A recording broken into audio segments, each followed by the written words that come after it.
Peach Blossom Det. Chapter 1. Young Master.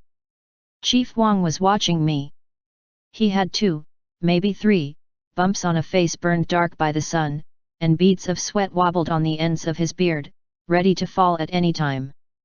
Although it was now the beginning of autumn, the midday sun was still no less scorching than the hottest days of summer.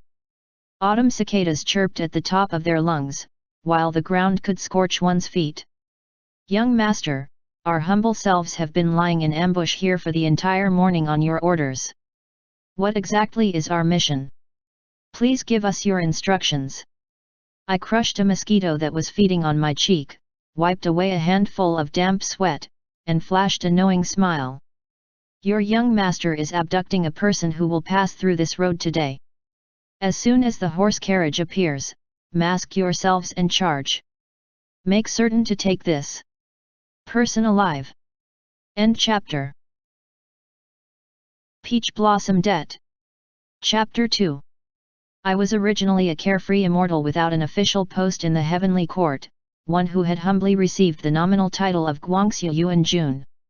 As my title was quite a mouthful to pronounce, the immortals in heaven all call me Song Yao Yuan Jun. Song Yao was my given name before I became an immortal. Even as a human in the mortal world, I was long established as a carefree person who lived in leisure. I spent the prime of my youth, swaggering around town a free spirit. The concept of Dao, or the Way, had been a world far removed from mine at the time, until the day Taishang Laojun lost his grip while opening his furnace, and dropped one of its golden elixir pills into the mortal world below. This golden elixir just so happened to drop into a pot of soup in a marketplace noodle stall. The stall owner, thinking it was simply a bit of bird droppings that had fallen from the sky, stirred the pot with a big ladle and scooped up a portion of noodle soup into a bowl to serve. That unfortunate customer who ate the noodles. That was me. Even now, I marvel at the intensity of the ravenous hunger that blinded me then. Just like that, I gulped down a golden elixir the size of rat poop along with the soup. And so, on that very night when the golden crow descended in the west and the moon palace rose in its place, my essence, energy, and spirit merged as one, auspicious clouds surged beneath my feet, and I ascended. From then on, I became an immortal. When the heavenly envoy led me to the Ling Xiao palace to pay my respects to the Jade Emperor, the Jade Emperor said, "Immortals each have their own immortal root. Some cultivate it, some are born with it, and some chance upon it. There were no titles to bestow upon immortals who became immortal by chance, so the various gentlemen in the heavenly court all called me by my name, Immortal Song Yao. After enough time had passed for the land to turn into the sea and back many times over, the Jade Emperor graced me with his favor, bestowing upon me the title of Guangxu Yuan Jun. My fellow immortals had long since grown accustomed to calling me Immortal Song Yao, and when they saw this face of mine, they could not bring themselves to say the words Guangxu, so they all called me Song Yao Yuan Jun. As time elapsed, even I, myself had forgotten about this title. One certain day, Donghua Dijun hosted a tea banquet and issued a genteel invitation to respectfully request Guangxu Yuan Jun's presence. Holding the invitation in hand, I said to the azure bird delivering the message, "Who is Guangxu Yuan Jun and why did you mistakenly deliver this invitation to my Song Yao Yuan Jun's residence?" There was a common saying in the mortal world, to be as carefree as an immortal, and in the heavenly court where immortal friends were aplenty, time was as ephemeral as drifting clouds. Days passed, one after another, until a certain day when Taibei Xing Jun came to this immortal lord's residence and said that he was here on the Jade Emperor's orders to relay a secret decree to me. In a spot in the back garden of my residence where floating clouds drifted, Taibei Xing Jun told me that Tianchi Xing Jun and Nanming Dijun had been declared guilty of engaging in an illicit affair. The Jade Emperor had already severed their immortal roots at the immortal execution terrace and banished them down into the mortal world. Such a rare incident had been unheard of for thousands upon thousands of years, so this immortal lord naturally had to do a double take first before asking the most important question. It's an illicit affair between Tianchi Xing Jun and Nanming Dijun, not them both seducing the celestial maidens. Jingxing said nothing. This immortal lord smiled awkwardly. So, they are what the mortal world calls the cut sleeves. This was common and in itself, nothing rare. What's unusual was that it actually turned out to be Tianjia Xingjun and Nanming Dijun. Tisk, tisk. Nanming Dijun always carried himself with an air of solemn aloofness far removed from the masses, while Tianjia Xingjun could be described as refined and untainted by worldly affairs. Both gentlemen were exalted lords who had never thought much of an immortal like me who ascended by pure luck. So, how could such a thing happen? That said, however, they were quite the perfect match when put together. Still, we cannot close the books on the sins of both lords just yet, Jingxing said. The Jade Emperor is merciful, and he has given them a chance to atone by sending them to the mortal world to undergo a lifetime of love trials. If they can see through their inner demons and realize the errors of their ways, they may once again cultivate to immortality and return to the heavenly court. For that reason, the Jade Emperor has issued a decree to ask that you, Guangxu Yuan Jun, make a trip to the mortal world, too. I was astounded. Why? Jingxing stroked his beard and smiled. The Jade Emperor thought about it and decided that the task of setting up the trials to punish them in the mortal world would be best handed to you. Now, I understood. This immortal lord had some past grudges with Nanming Dijun and Tianjia Xingjun, and old man Jade Emperor must have liked me for this. I furrowed my brows and sighed. I have been acquainted with both lords for thousands of years. How could I have the heart to set the trials as their punishments? Jingxing said, the Jade Emperor has shared with me that once you return to the heavenly court after your descent to enlighten your fellow immortals in the mortal world, he will personally draw up a decree and bestow upon you the title of Guangxu Tianjun in recognition of your contribution. Then he stroked his beard again and smiled. Tianzhu and Nanming will start as immortals with no official post when they return to the heavenly court. They will still need Tianjun to guide and enlighten them then. The Jade Emperor's terms were pretty good. Descend to the mortal world once, and this immortal lord could earn the title and rank of an exalted lord. As they said, to be an immortal was to discard all desires and worries from one's mind and let nature take its course. So, rising from a superficial rank to a meaningful one once in a while could be considered a cause for rejoicing. I sighed again. Very well. To be subjected to a lifetime of suffering for love, yet enlightened in the supreme art of cultivation. As their fellow immortal, I have no choice but to endure my heartache, and reluctantly oblige. 6 or 7 days later, the Jade Emperor sent Minga Xingjun to instruct me on what I must do upon my descent. When the Jade Emperor banished the two lords to the mortal world, he had prepared a body there for me. The role I was going to play was that of the insurmountable mountain. Straddling Nanming and Tianjia's road to love, the mother of all rods wrecking the lovebirds' relationship. In this life, Nanming Dijun was a man of great valor, while Tianjia Xingjun was a delicate, refined young master. Yu Lao, the deity of marriage and love, ran a thread of fate as thick as a finger between their names and secured it with a huge, impeccably tight knot. Deeply in love since their youth, both had mutually exchanged a solemn pledge of everlasting love. Until the end of time. This immortal lord was responsible for getting in their way. When they trade messages, I intercept, and when they reunite, I tear them apart. They would not see each other in life, nor would they be together in death. I mulled over this lousy script in my heart, and no matter how I looked at it, I felt like I was the one who should have been sent to the immortal execution terrace. Several more days passed, and the time for my descent arrived. My fellow immortals saw me off to the southern heavenly gate.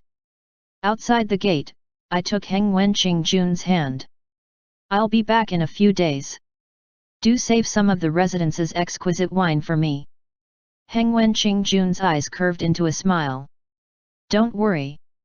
I'll be sure to leave some for your homecoming feast. He patted my shoulder and came closer. Always stay true to the core of your very essence and hold steadfast to the integrity inherent to you as an immortal. You must never relinquish your immortal roots while sleeping in the same bed as Tianjia Xingjun every night. What? I blurted, Dumbfounded. The smile on Heng Wenqing-jun's refined features betrayed the rotten nature beneath. Still playing dumb. Everyone in heaven knows that the son of a vassal prince you are about to become has to pretend to take a fancy to Tianxia Xing-jun. To punish him so that he'd have no time to even pine for his love, the Jade Emperor has ordered you to strand him in your residence, keeping by his side every day and sharing his bed every night. The Jade Emperor duped me. Minga Xing-jun didn't say a word of this to me at all. I made to leave, but Heng Wen intercepted me with a raised sleeve. What are you doing? I sidestepped him. To look for the Jade Emperor. I'm not doing this anymore. That geezer Jade Emperor duped me into sleeping with Tianxu. Heng Wen responded with glee at my misfortune. At this stage, it's too late for you to back out. The decision is already out of your hands. A gust of strong wind struck me, and this immortal lord lost my footing, tumbling head first off the heavenly gate. End chapter.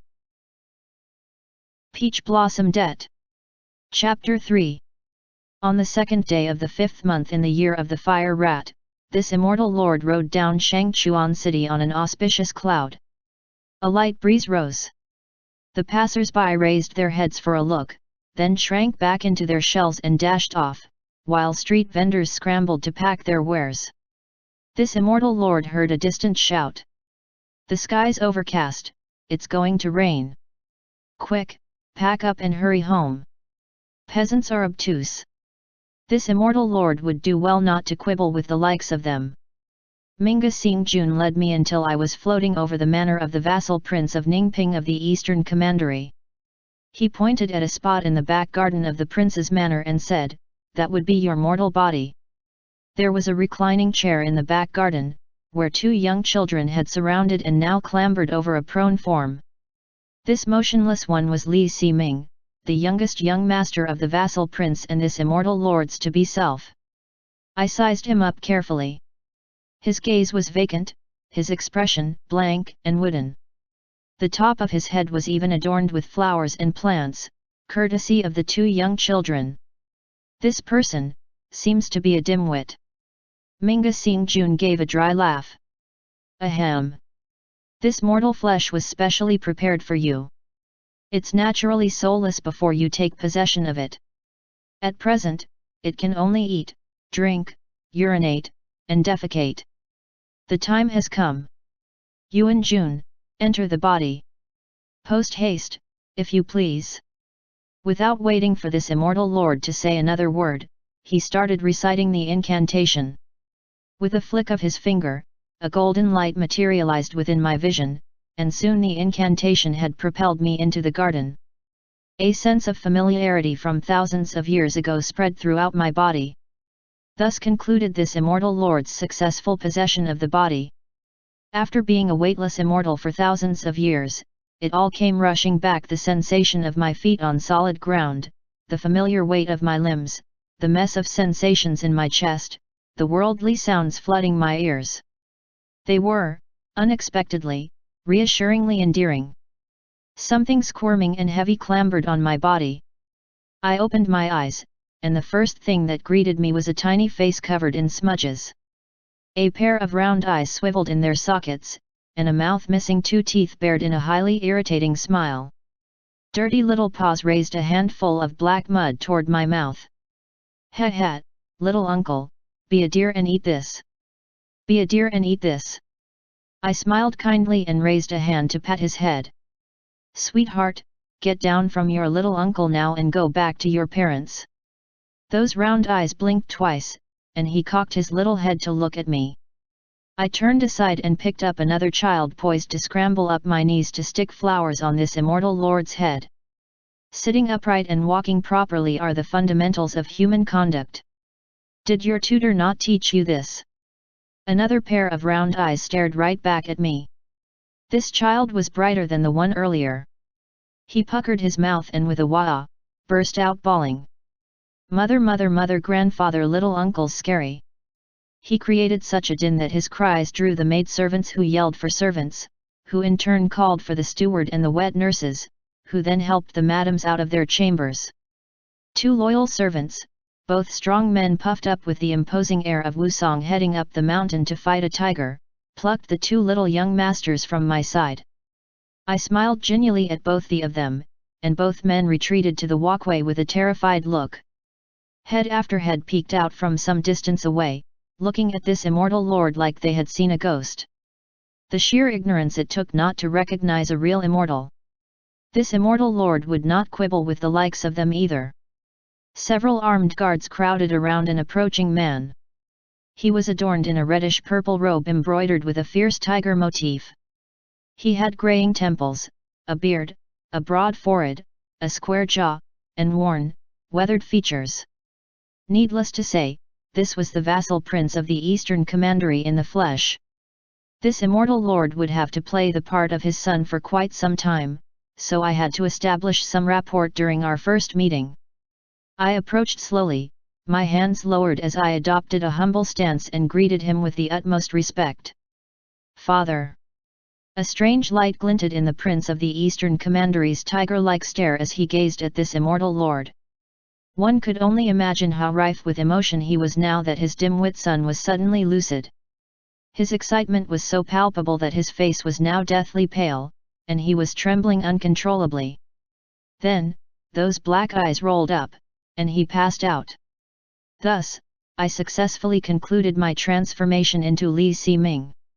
The folks of the Prince of the Eastern Commandery's manor trembled at the mere sight of me for the entire day. It was on the day after the Prince of the Eastern Commandery woke up, that he invited a Daoist priest to invoke a great deity before me. Holding a sword made of peach wood, the priest danced for a bit, then chanted incoherently for another bit. I greatly enjoyed the show he put on, as though he really had summoned the deity into his body. Just as the performance reached a climactic high, the priest's eyes suddenly blew wide to gawk at this immortal lord. He fell to his knees, kowtowing so hard that we heard the thuds. This humble Daoist respectfully welcomes the high immortal. That startled me. I had not concerned myself with mortal affairs for many years now. Given that there had been no newly ascended immortal in the heavenly court of late, I thought the art of Daoism had fallen into decline. Never did I expect there to be someone in the streets who had cultivated with such proficiency that he could tell this immortal lord's real identity at a glance. The priest continued to kowtow in trepidation. This humble Daoist's cultivation is too shallow to recognize Beihu Xingjun's venerable self at a glance. Please forgive me for my offense. Beihu Xingjun, the White Tiger Star? There were 72 lunar mansions and 8 star lords in the heavenly court.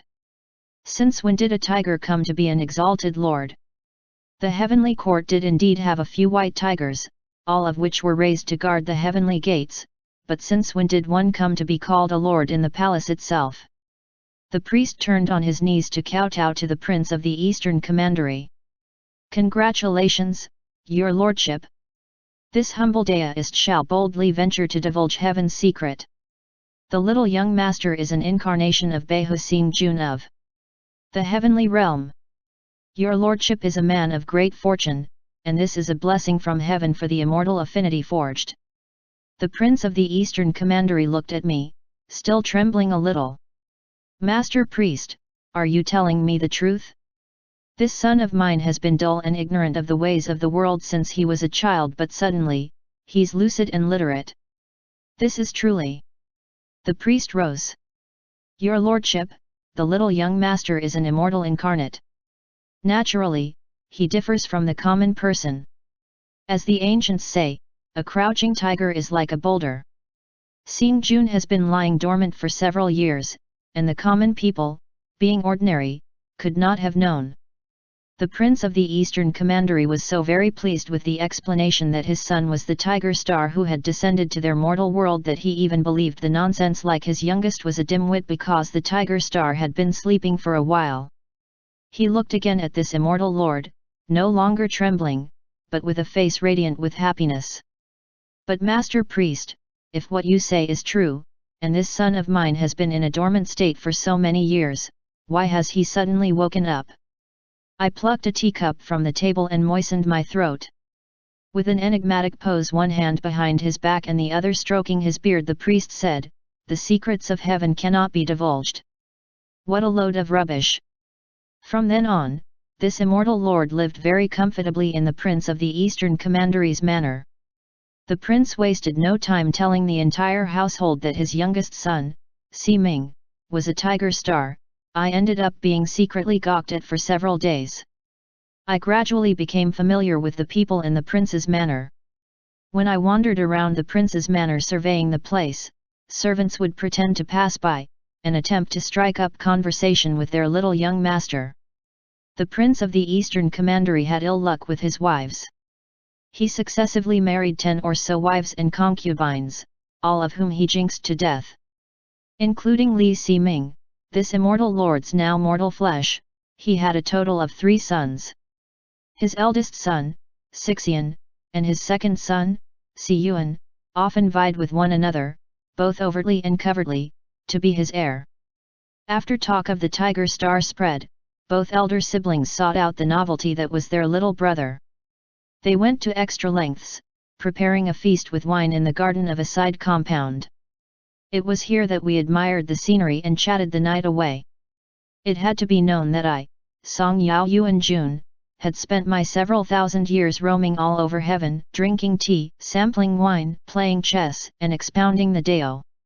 In the realm of immortals, no one save Heng Wenqing Jun could outtalk me. I had just begun to touch on the topic when, before I knew it, it was morning. In contrast, my 2 elder brothers slept the entire ensuing day, further cementing the notion that this immortal lord was indeed the tiger star. Several days later, I more or less got a grasp on Nanming Dijun and Tianjia Xing Jun's current circumstances through the marketplace, tea houses, and Prince's Manor. Minga Xing Jun once told me that Nanming Dijun's name in this life was Shan Shengling, while Tianjia Xing Jun's reincarnation was called Mu Ruian. It was only after several days of inquiries that I learned both were fairly renowned in this secular world.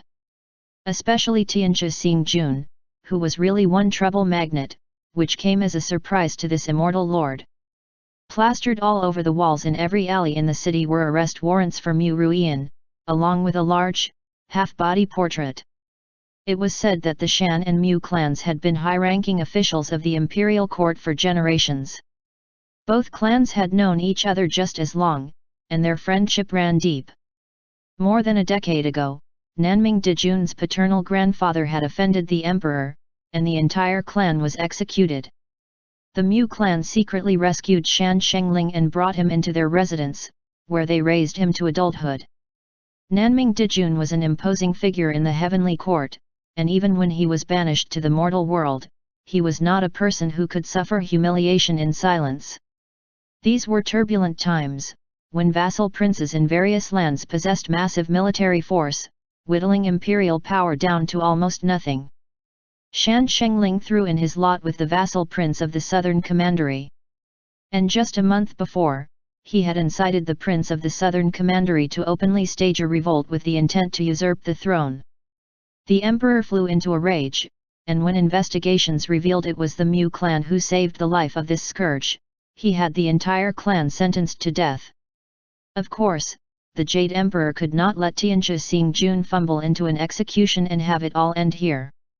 So, the servants of the Mu clan risked their own necks to protect their little young master, Mu Ruian, as he fled for his life. He was presently in hiding, drifting through the world at large. The Mu Ruian in the wanted poster had a pointed face and thin eyebrows. It was extremely unlikable, and this immortal lord sighed a few times, gazing at that portrait. While in the heavenly court, Tianjia Xing Jun dressed in white and wore a jade hairpin looking charmingly refined and indifferent. Such was his aura, untarnished and ethereal. It was plain abhorrent of the Jade Emperor to arrange such a body for him after banishing him to the mortal world.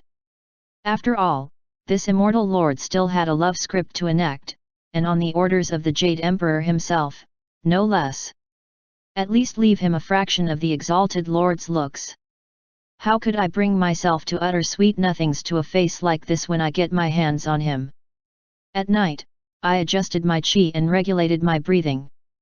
I was hoping to shift my primordial spirit back to the heavenly court and negotiate my lot with the Jade Emperor, but I could not. It was as if my spirit had been nailed into this body. Only then did I remember the words of Minga Xingjun, that old scoundrel, telling me that my immortal skills would be barred from me on my descent, save for at the most crucial junctures.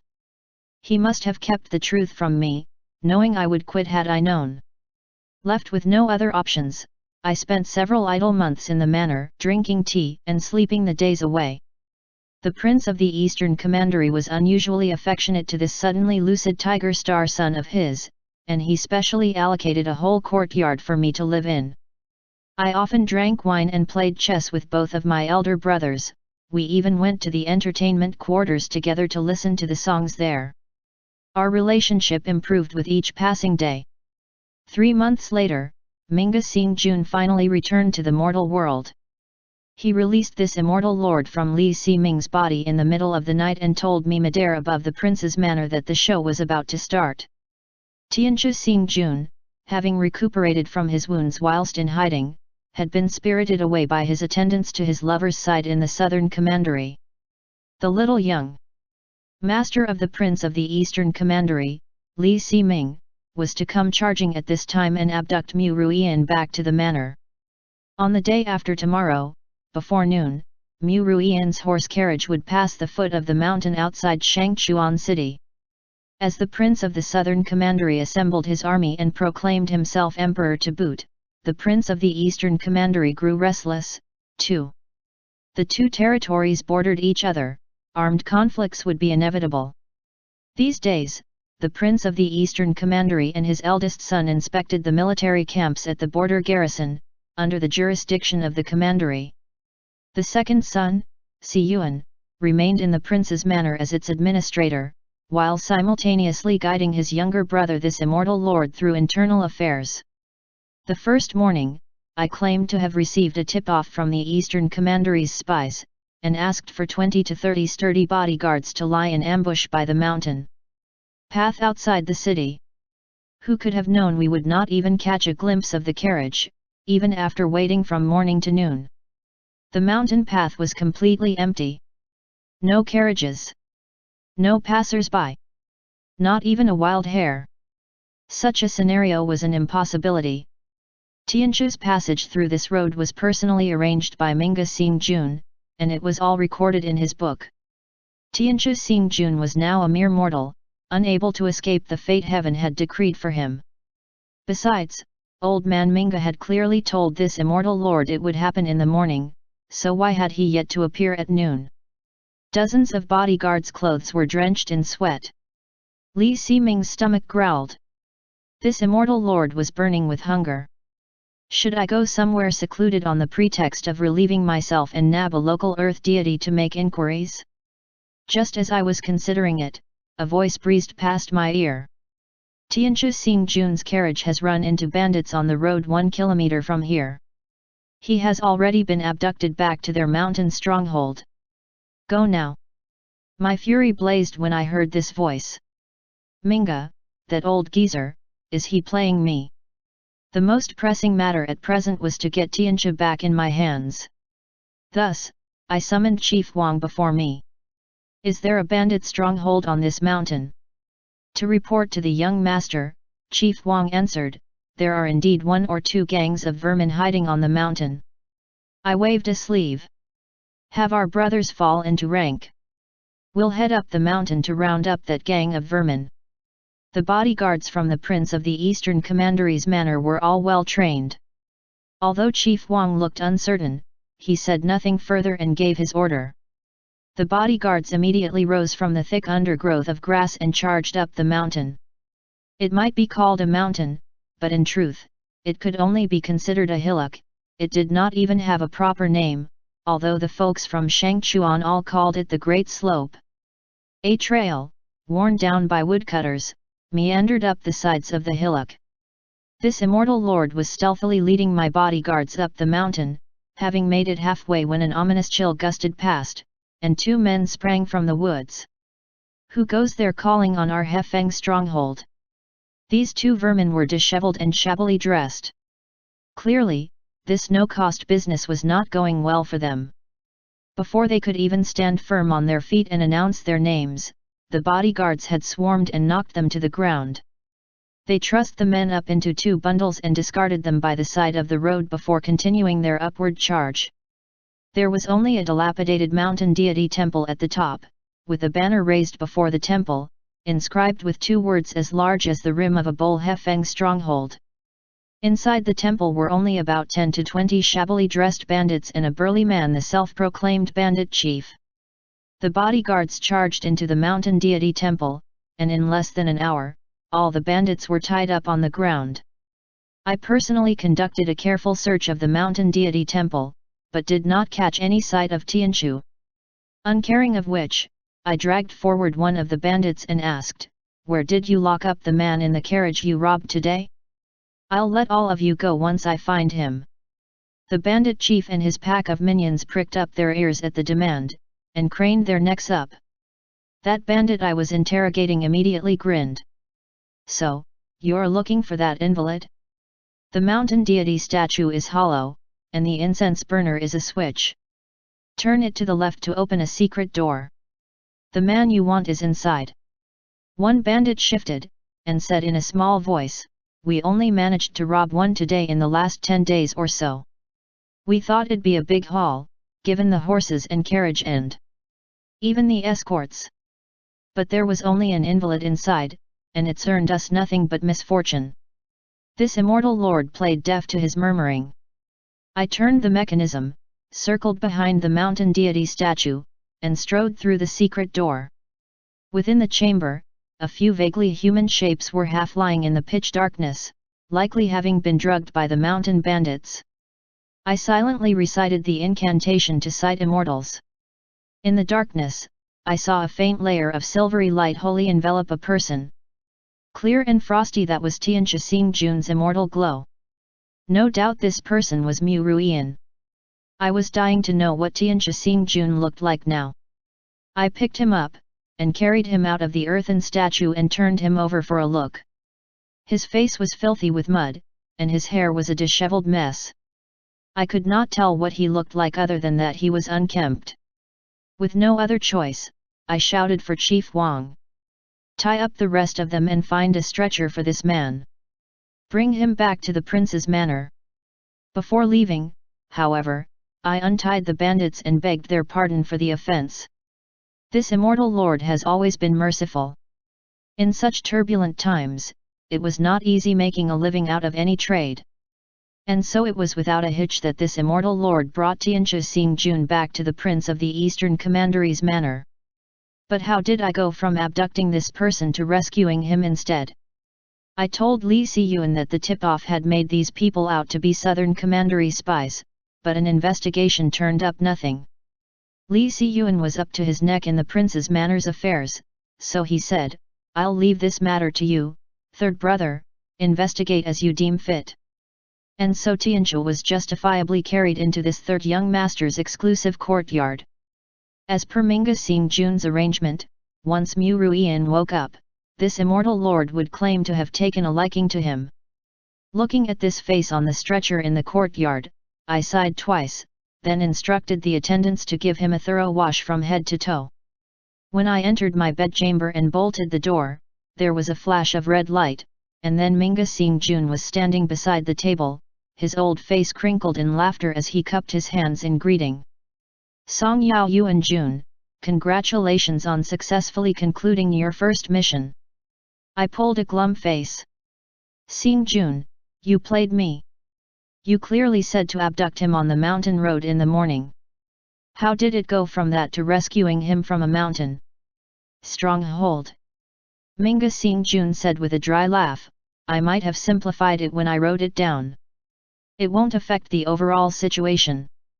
"Not at all." He then fished out the Book of Fate and flipped to a particular page.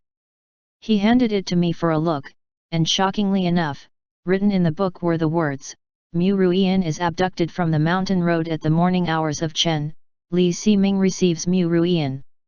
So that was how it was. This lazy, corner-cutting old man. His writing sure is spot on. Seeing this immortal lord's hostile look, Minga Xingjun tucked the Book of Fate back into his sleeve and put on an earnest expression. Everything occurs on its own unique variables, and so does fate. With the way this event has played out, Tianzhu now owes you a favor, and that is in itself a good thing. Oh! I said, unmoved. Minga Xingjun tucked his hands into his sleeves. You are acting on the Jade Emperor's order to let Tianzhu's reincarnation suffer a lifetime of love trials.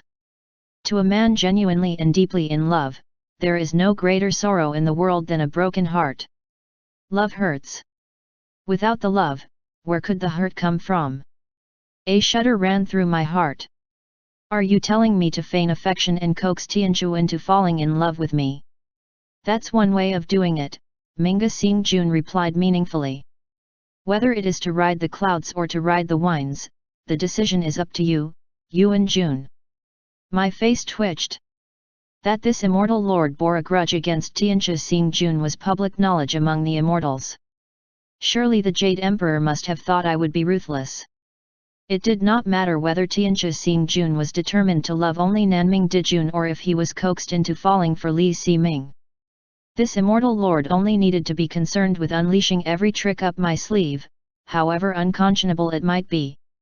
After Minga Xingjun left, I paced a few times in my chamber. Then I pulled the door open and walked out. A maidservant came to report that the man was now cleaned and settled in an empty side chamber. I strolled to the chamber door and pushed it open. Making my way over to the bed, I froze for a moment. The man lying on the bed was the Tianzhu Xingjun that this immortal lord knew in the heavenly court. His facial features were exactly the same, except that his complexion was sallow on top of the paleness. He was a tad thinner, and looked unwell. Although his portrait had made me apprehensive, this sight immediately felt like a lucky break. The Jade Emperor might be abhorrent, but he had not been excessively so in this respect. His pitch-black hair was still a little damp as it fanned over his shoulders and across the pillow. To the side of this pillow, someone had set a piece of jade. I picked it up for a look. It was smooth and lustrous, as though someone caressed it often. Could this be a token of love from Nanming Dijun? Tianzhu Xingjun, from now on, this immortal lord has a job to do, so don't blame me. I, Song Yao Yuan Jun, am not a person who would abuse the power of my office to avenge a private grudge. This is what the Jade Emperor has decreed, I don't have a choice. Even if it's not this immortal lord, the Jade Emperor will still send another immortal down. You are meant to suffer for all of this lifetime. I set the ink-black jade back beside the pillow. The breathing of the person on the bed shifted slightly, and his eyelids fluttered. I braced myself, ready in my position by the bed. His clear gaze, laced with a hint of doubt, landed upon this immortal lord's face. I smiled suavely at this refined face I had known for thousands of years. Young Master Mu, are you awake now?